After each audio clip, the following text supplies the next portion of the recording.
On April 18, 1968, one of the Croatian War of Independence heroes was born, Damir Tomljanovic, Gavran. Gavran is the Croatian word for raven. Some comrades of this legendary tiger commander remember Gavran for his saying, "Hold out friend, I'm coming." Damir laid his life on the altar of the homeland in 1994 on Velebit. On that fateful February 17th, he and two comrades embarked on reconnaissance and installation of new positions at Ruja, on Velebit, when they were ambushed by enemy fire.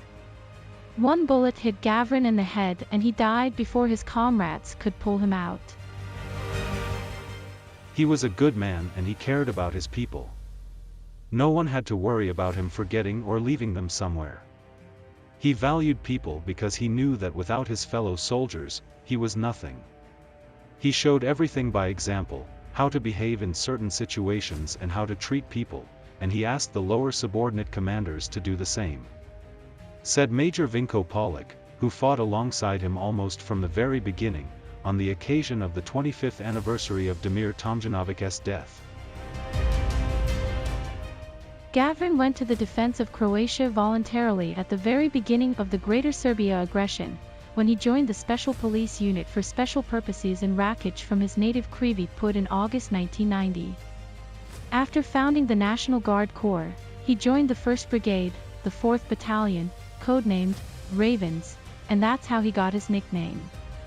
They fought on Banovina and Kordun, in eastern and western Slavonia, but also on the southern front where they participated in the defense of the wider Dubrovnik hinterland and unblocking of Dubrovnik.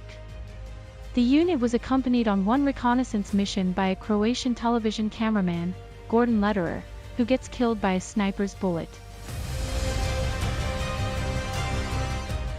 In addition to Gavran, Croatian television cameraman Gordon Lederer and Dražen Simic were often in the field on the territory of Hrvatska Kostajnica, and one such reconnaissance was fatal for cameraman Lederer. On October 8, 1991, a barricade was spotted on Kjuker Hill and Lederer went to it with a guard to film it, but they went beyond this position and were discovered by enemy soldiers. Gunfire started, and they started retreating, but enemies opened fire on them from the other side of the field as well. They ran across a clearing where the grass was mowed, they were in the palm of their enemy's hand.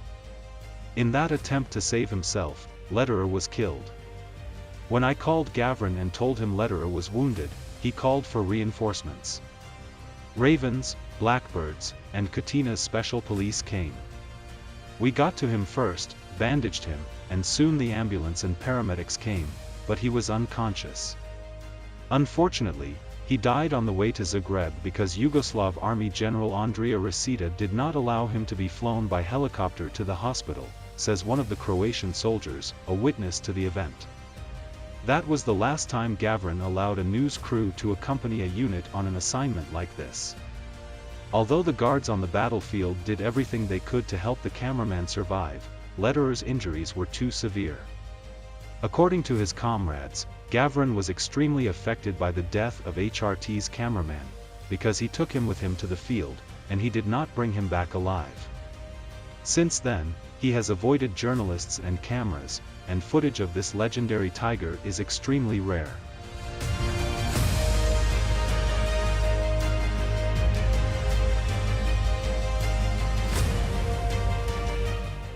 He was, they say, a true hero. His comrades remember him as an extremely brave fighter, determined and strict. He is remembered as the greatest tiger among the tigers. He was a hardened warrior and commander. He became a colonel at the age of 26, and was posthumously assigned the rank of Staff Brigadier and awarded the highest state medals. He received the epithet of the hero of the Croatian War of Independence because of his exceptional contribution and courage, but also his honorable behavior and the positive example that others followed. He shared all good and bad things with his comrades on a very demanding front line on Velebit and other terrains. He was appreciated for his courage, but also for always going first and never leaving others alone. As it was on February 17, the year 1994, when he embarked on his last reconnaissance mission. His death hit the tigers hard. We couldn't believe it. We cried like babies. His comrades testify, and one of them said he didn't feel that way even when he lost his father. One of his comrades, Darko Katusa, was with Damir at the time of his death. We had a problem on one part of the field. Namely, the Chetniks were entering our junction between the Special Police and us. In agreement with Special Police Command, a decision was made to take this point to prevent them from entering. Although Gavrin had a meeting that morning, he called me just before we took action and said, "Wait for me, I'm coming too." He went first, and when we got to the desired position he said we had to defend it. At that moment, as we looked at the position from the top, gunfire started. Gavrin and company commander Grigor Tokik threw themselves to the right, and I threw myself to the left. 20 seconds passed and I called out to him, but no one answered me. I crawled to get to them. Grigor measured his heart rate and told me it was low. We saw that Gavrin had a hole in his temple, but we didn't see the exit wound that was on his neck.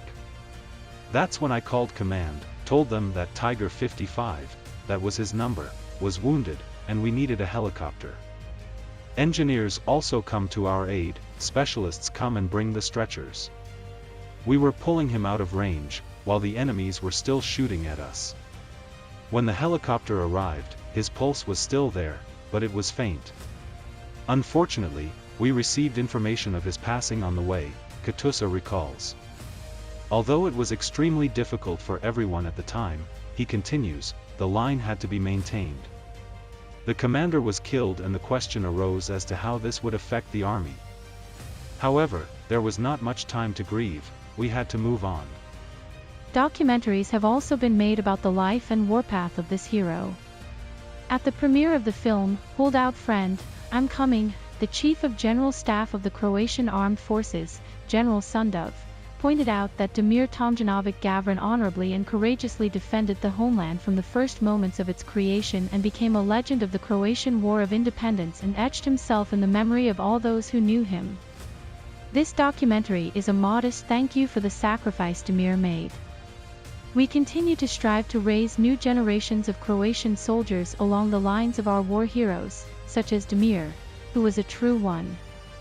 General Sundov said, adding that by presenting the heroes of the Croatian War of Independence, we value our past, build the present and take care of our future. In his opening statement, the film's director Darko Devranic said, Gavrin hasn't been among the living for 25 years, but he has been in our hearts for 25 years. In 2020, the documentary Gavrin 101 was presented. More than 20 of Damir's closest comrades and friends participated in making this film. The locations of the shooting are the places where Gavrin participated in the liberation of Croatia, from the east to the southern front.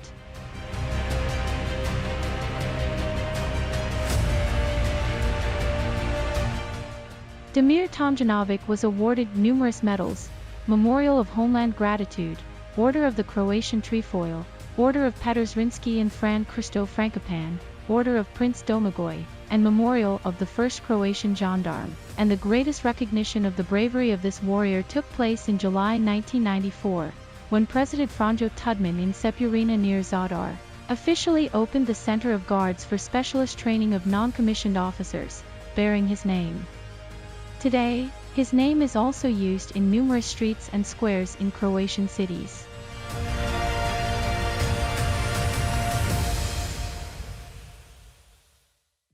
May he have eternal glory and praise.